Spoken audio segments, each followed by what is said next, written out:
দেখেন, ডক্টর মোহাম্মদ ইউনূস সাহেব যদি মনে করেন আরও 5 বছর ক্ষমতায় থাকবেন, তাহলে ডক্টর মোহাম্মদ ইউনূস সাহেবকে সিদ্ধান্ত নিতে হবে না উনি কি দেশকে ভালোর দিকে নিতে চান নাকি মন্দের দিকে নিতে চান। ইতিমধ্যেই আপনারা জানেন যে অর্থনৈতিকভাবে বাংলাদেশ কিন্তু অনেক বেশি দুর্বল হয়ে গেছে।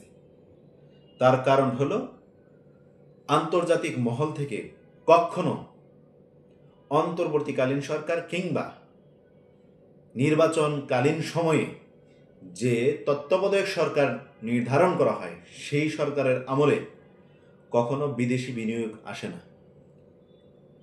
নতুন করে কোনো বিদেশি বিনিয়োগ বাংলাদেশ পাচ্ছে না বিগত 7 মাস যাবত। তো অর্থনৈতিকভাবে বাংলাদেশ যেহেতু দুর্বল একটি রাষ্ট্র, সেই জায়গায় বিদেশি বিনিয়োগের খুবই প্রয়োজন। কিন্তু আমাদের দেশে এই মুহূর্তে অন্তর্বর্তীকালীন সরকার থাকার কারণে আমরা বিদেশি বিনিয়োগ থেকে দূরে আসছি।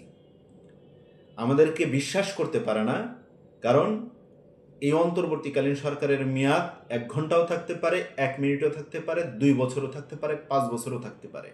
কখন তার মেয়াদ ফুরিয়ে যাবে কেউ জানে না। কিন্তু নির্বাচিত একটা সরকারের মেয়াদ 5 বছর থাকে, সেটা মোটামুটি শিওর হওয়া যায়। সেই জন্য যারা বিজনেস করে, যারা বিজনেস পলিসি মেক করে, তারা চিন্তা করে কোন সরকারটির অধীনে দেশ পরিচালিত হলে তার বিজনেসকে সিকিউর মনে করে, স্বাভাবিক মনে করে, নিরাপদ মনে করে। তো ওই সরকারের অধীনেই তারা বিনিয়োগ করতে চায়। অন্তর্বর্তীকালীন সরকারকে তারা নিরাপদ মনে করে না। তো অর্থনৈতিকভাবে বাংলাদেশ যেহেতু দুর্বল, এই সময়ে শুধু অর্থনীতি না, আপনি দেখেন এই সরকারের কোনো দায়বদ্ধতা জনগণের প্রতি নাই। জনগণের ম্যান্ডেট নিয়ে এই সরকার ক্ষমতায় আসে নাই। এই সরকার কিছু লোক চেয়েছে অমুক অমুক ক্ষমতার চেয়ারে বসুক, তাদের চাওয়ার ভিত্তিতে এই সরকার ক্ষমতায় বসেছে। অবশ্যই জনগণের ম্যান্ডেট নিয়ে ক্ষমতায় যারা বসে ভোট নিয়ে, তাদের জনগণের প্রতি একটা কমিটমেন্ট থাকে, একটা দায়বদ্ধতা থাকে। ডক্টর মোহাম্মদ ইউনূস সাহেব কোনো আসন থেকে নির্বাচন করে ক্ষমতায় আসেন নাই, কিংবা তার উপদেষ্টারাও কোথাও থেকে নির্বাচন করে ক্ষমতায় আসেন নাই, যে কারণে জনগণের প্রতি কোনো আসন কিংবা কোনো জেলা উপজেলায় তাদের কোনো দায়বদ্ধতা নেই। এই দায়বদ্ধতাহীন ব্যক্তি দিয়ে দেশ পরিচালনা করা সম্ভব নয়।